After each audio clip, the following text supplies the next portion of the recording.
bonjour ou bonsoir selon l'endroit d'où vous suivez la télévision Isanganiro.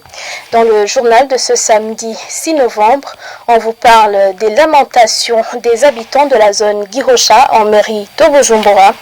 Près d'une semaine vient de s'écouler sans qu'il n'ait d'eau courante. Dans ce journal, vous suivrez également la réaction du directeur de l'eau à la régie des eaux.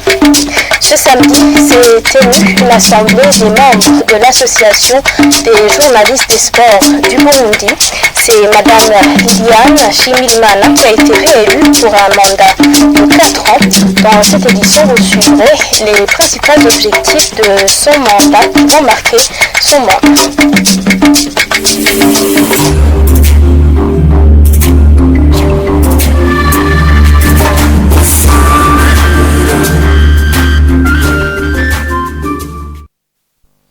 Les habitants de la zone Gihosha, au mairie de Bujumbura, affirment qu'ils viennent de passer près d'une semaine sans eau courante. Ceux qui se sont entretenus avec la télévision Isanganiro expliquent que cette situation leur cause divers problèmes, en particulier ceux qui tiennent des restaurants qui se chamaillent souvent avec leurs clients. Ils demandent à la régie des eaux de trouver solution à ce problème. Arthur Kavaouchi. Ces habitants de la zone Gihosha disent qu'ils viennent de passer entre 3 et 7 jours sans avoir de l'eau dans leur robinet. Cette dame qui est propriétaire de restaurant indique qu'elle a eu l'eau ce lundi uniquement. Durant cette semaine, nous n'avons eu l'eau que ce lundi. Nous avons attendu hier et aujourd'hui, mais avant, nous avons gardé espoir que l'eau allait revenir, mais ça n'a pas eu lieu. Toutefois, elle souligne que cette pénurie lui pose problème car ça arrive qu'elle se chamaille avec ses clients. Je suis propriétaire de restaurant et cette situation me cause des problèmes. Les clients veulent se laver et il y a de l'eau que nous mettons dans les seaux pour le lavage des mains. Pour que cette eau nous parvienne, nous payons la personne qui la transporte par tête une somme de 500 francs ou de 700 francs bon. Mardi, je me suis chamaillé avec un client car l'eau était sale et certains ont dit qu'ils ne vont pas revenir.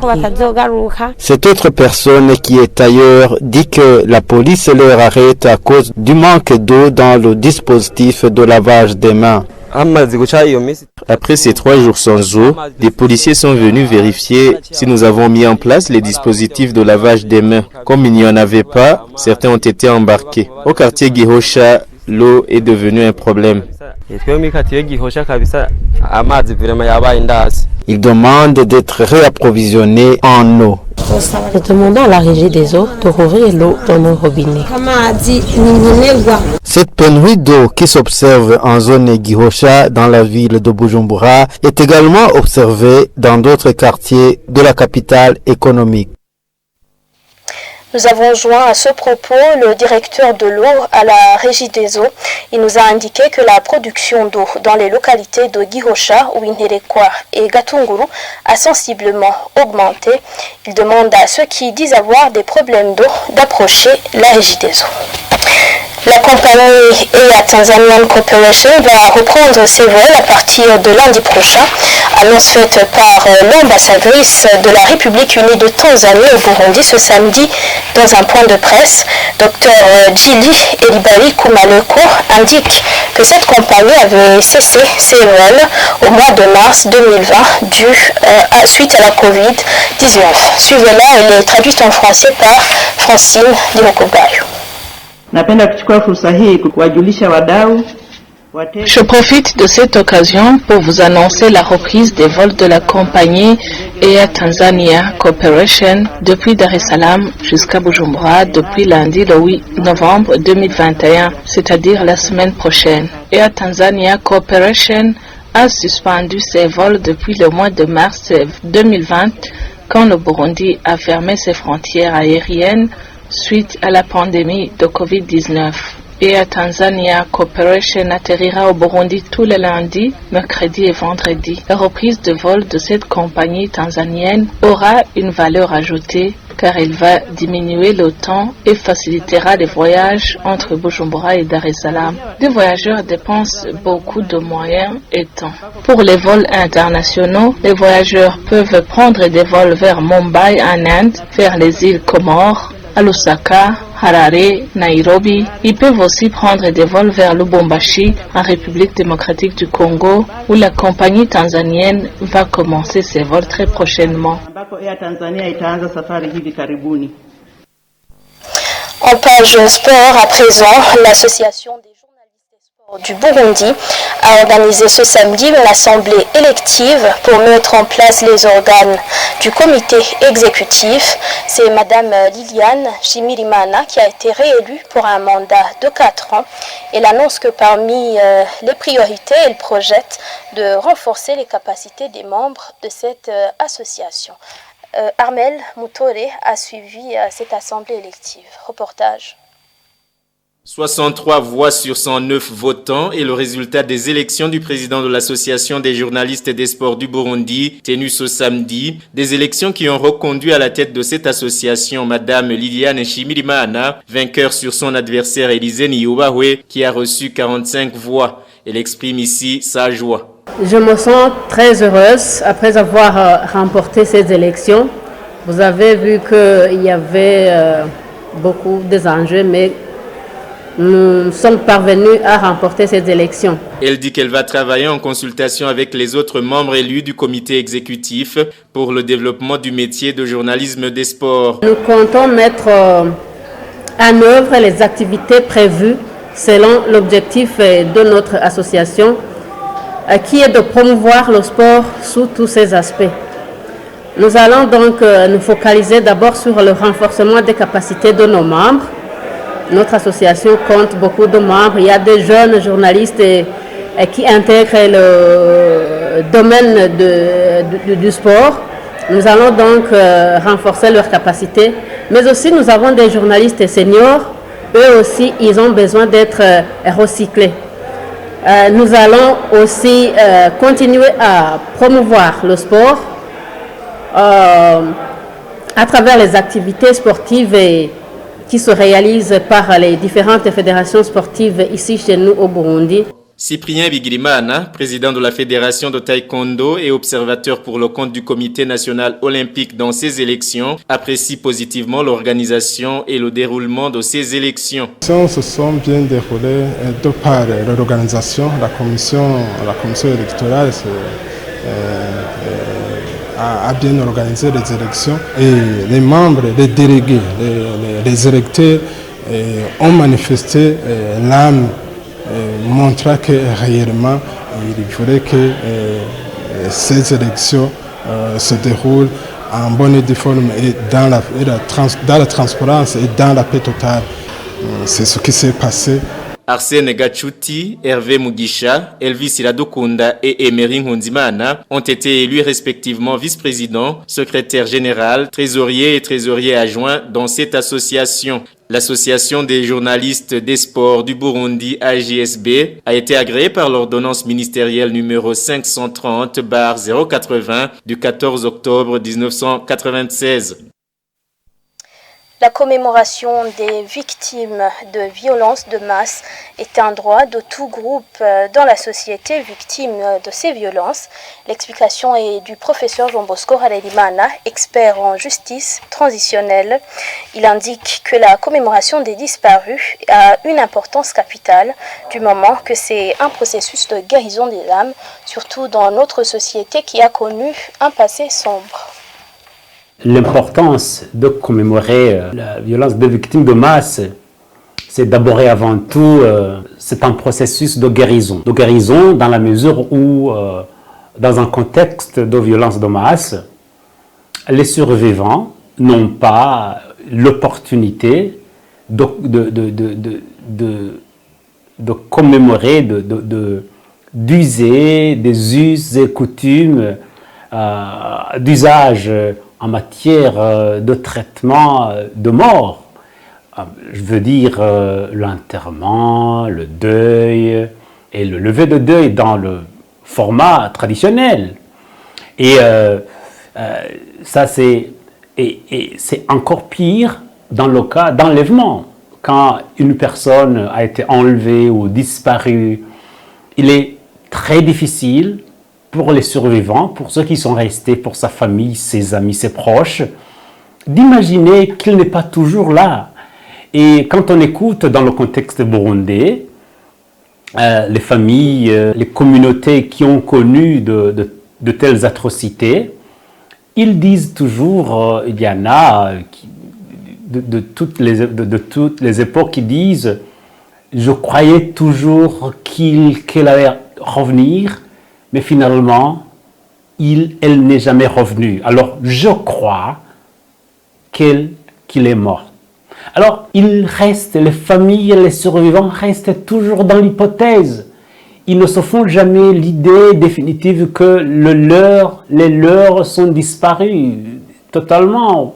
Alors, il est important de commémorer les morts dans un contexte de violence de masse, dans la mesure où ça contribue à la guérison. C'est une sorte de thérapie. Et au Burundi, nous en avons eu beaucoup d'expériences. En 1996 ou 17, dans un cas de déplacés de commune Rango à Gikomero, les déplacés ont été attaqués par une maladie de masse. Et quand on a consulté les personnes habilitées en la matière, ils ont conseillé au gouvernement d'aller à Gikomero, à Rango, et d'organiser des cérémonies de levée de deuil définitif. La maladie a disparu. Voilà l'importance de commémorer. Professeur Jean Bosco Harerimana ajoute qu'il n'y a pas de format unique pour commémorer et que chaque groupe peut s'organiser à sa façon. Suivez-le encore une fois. Il n'y a pas de format prêt-à-porter pour les commémorations dans les sociétés divisées. Mais que ce soit les commémorations communautaires, familiales, que ce soit les commémorations communes, alors là, ce sont des étapes. Dans des contextes où le passé n'a pas été traité, le passé douloureux n'a pas été traité, les commémorations restent généralement au niveau des familles, au niveau des communautés, au niveau des proches, parce que, justement, il n'existe pas de plateforme de quelque niveau que ce soit pour que les survivants de différentes catégories sociales qui ont connu les atrocités se mettent ensemble pour commémorer. Et alors, il faut comprendre que d'abord et avant tout, c'est leur droit. C'est leur droit absolu de faire des commémorations. Ça s'inscrit, comme je le disais, dans un processus de guérison. Mais dans un contexte comme le nôtre, où nous marchons vers la justice transitionnelle, j'espère qu'un jour ou l'autre, nous arriverons ça fait d'ailleurs partie des missions de la CVR, à organiser une commémoration nationale de toutes les personnes disparues, des personnes emportées par les événements tragiques que nous avons connus. C'est ce qui renforce l'unité, la réconciliation, c'est ce qui contribue à l'édification d'une nation, des peuples qui se sentent valeureux, qui se sentent heureux de vivre dans une nation avec un sentiment d'appartenir à cette nation dans toutes les dimensions. Quittons le Burundi à présent pour nous rendre en Éthiopie où une alliance de 9 groupes rebelles contre le gouvernement éthiopien a vu le jour à Washington. Selon les informations de nos confrères de France 24, ces groupes seraient issus de diverses régions et ethnies. Images et commentaires. Tous unis contre le Premier ministre éthiopien. 9 groupes rebelles réunis sous l'appellation Front uni des forces fédéralistes et confédéralistes éthiopiennes expliquent ce vendredi vouloir joindre leurs forces pour une transition dans le pays. Cette alliance est formée en réponse aux nombreuses crises que traverse le pays, pour annuler les effets néfastes du pouvoir d'Abiy Ahmed sur les populations d'Éthiopie et d'ailleurs.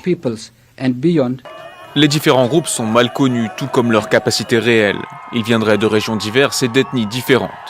Sur le terrain, les rebelles du TPLF tigréen et de l'OLA, un groupe oromo, avaient déjà affirmé l'union de leurs troupes et se disaient maîtresses de 2 villes stratégiques à quelques 300 km de la capitale Addis Abeba. Une ville qui se prépare à un siège. En plus de la déclaration ce mardi d'un état d'urgence national, d'une mobilisation des hommes et des armes, ce vendredi, les anciens militaires et réservistes ont été rappelés sous les drapeaux. Pourtant, le gouvernement continue de nier toute progression de l'ennemi. Il y a un discours alarmiste qui crée des tensions entre les différentes ethnies et même parmi la communauté internationale. Il faut y répondre fermement. Une communauté internationale dont les derniers appels à la paix restent sans effet. Le conflit en Éthiopie doit prendre fin. Les négociations de paix devraient commencer immédiatement sans conditions préalables pour arriver à un cessez-le-feu. Les États-Unis qui appellent ce vendredi leurs ressortissants à quitter au plus vite le pays. Depuis un an, l'Éthiopie est en proie à une guerre civile entre troupes fédérales du gouvernement d'Abiy Ahmed et rebelles de la région du Tigré. Le conflit a fait des milliers de morts et poussé 2 millions de civils à quitter leur foyer selon l'ONU. Ainsi s'achève ce journal. Merci à tous de l'avoir suivi. Merci également à l'équipe technique. Demain, vous suivrez la rétrospective de l'actualité ayant marqué la semaine. À bientôt.